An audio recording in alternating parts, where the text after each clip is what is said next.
Hello বন্ধুরা, dips ডায়েরিতে সবাইকে স্বাগত। আজকে সকলের সাথে ভাগ করে নেব গঙ্গাতে ইলিশ মাছ ধরার অভিজ্ঞতা। এখন আমি আছি নদীয়ার কালীপুর খেয়াঘাটে। আমরা নৌকাতে উঠে পড়েছি। এই হচ্ছে আমার বন্ধু অমিত।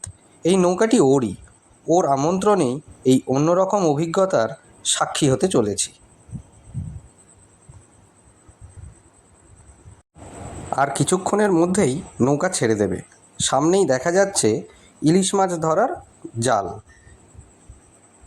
আর এই হলো ইঞ্জিন ঘর। সবাইকে অনুরোধ রইল ভিডিওটি পুরো দেখার জন্য ও লাইক আর কমেন্ট করার জন্য। যারা আমার চ্যানেলটি এখনও সাবস্ক্রাইব করেননি তাদের কাছে আমার অনুরোধ তারা যেন চ্যানেলটি সাবস্ক্রাইব করেন।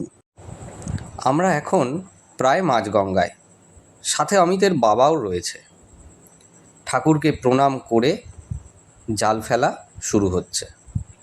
জালের প্রথম ভাগের চিহ্নস্বরূপ ভারতের জাতীয় পতাকাটি জলে ভাসিয়ে দেওয়া হলো। ঠিক জোয়ার শুরুর মুহূর্তে এই জাল ফেলা হচ্ছে।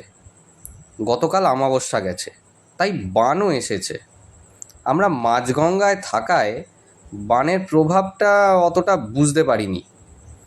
এই জোয়ার শুরুর মুহূর্তে জাল ফেললে নাকি জালে মাছ ভালো ওঠে।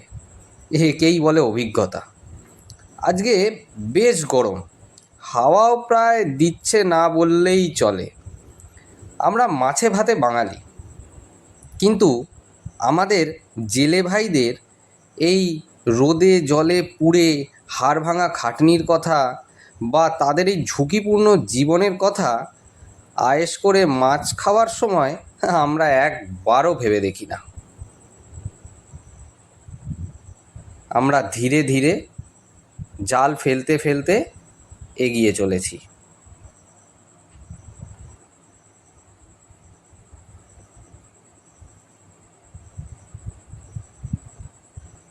জাল অনেক জায়গায় জড়িয়েও গেছে, তাই কিছু কিছু জায়গা জাল ছাড়িয়ে ছাড়িয়ে নেওয়া হচ্ছে।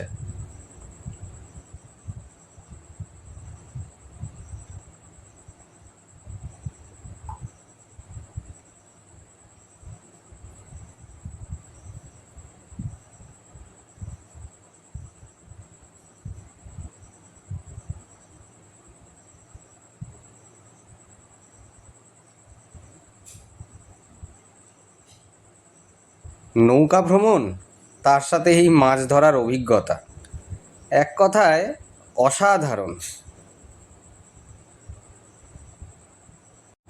জাল গোটানো শুরু হয়ে গেছে অলরেডি। কাকার হাতে একটা ইলিশ। জাল থেকে মাছটা এখন ছাড়ানো হচ্ছে। অলরেডি 3টে মাছ আগে উঠেছে। এটা 4 নম্বর। মাছগুলো রাখার দায়িত্ব অমিত আজ আমাকে দিয়েছে। একটা মাছের ওজন প্রায় 500 গ্রামের কাছাকাছি, 500-600 গ্রাম তো হবেই।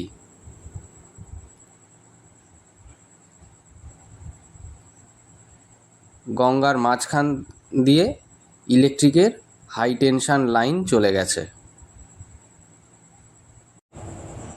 মাছগুলো এখনও নড়ছে। এরকম জ্যান্ত ইলিশ আগে কখনো দেখিনি। ওই দূরে ইন্ডিয়ান ফ্ল্যাগটা ভাসছে। অত দূর অবধি জাল গোটাতে গোটাতে যাব। জাল যাতে ডুবে না যায় বা জাল গোটাতে যাতে সুবিধা হয় তার জন্য বাঁশের টুকরোগুলো জালের সাথে বেঁধে দেওয়া। অনেকে নৌকা নিয়ে গঙ্গা ভ্রমণে বেরিয়েছে। গঙ্গার পাড়ে অনেকে ছোট ডিঙি নৌকা করে বা খ্যাপলা জাল দিয়ে মাছ ধরছে। ওগুলোতে চিংড়ি, বেলে, ট্যাংরা এরকম সব মাছ ধরা পড়ে। আর একটা জিনিস আজ নতুন জানলাম, ইলিশ মাছের নাকি ব্যাপক স্পিড। জাল ভালো না হলে কেটে একদম বেরিয়ে যায়।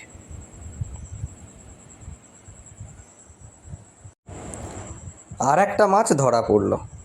এই মাছটা বেশ বড়। অমিত জাল থেকে ছাড়াচ্ছে। আজকের দিনের মেমেন্টো হিসেবে অমিত আর কাকু আমাকে 2টো ইলিশ মাছ দিল। কর্মব্যস্ততার ফাঁকে এক অন্যরকম দিন কাটালাম, এক অনন্য অভিজ্ঞতার সাক্ষী হলাম। আজকের এই দিনটার কথা সারা জীবন আমার মনে থাকবে।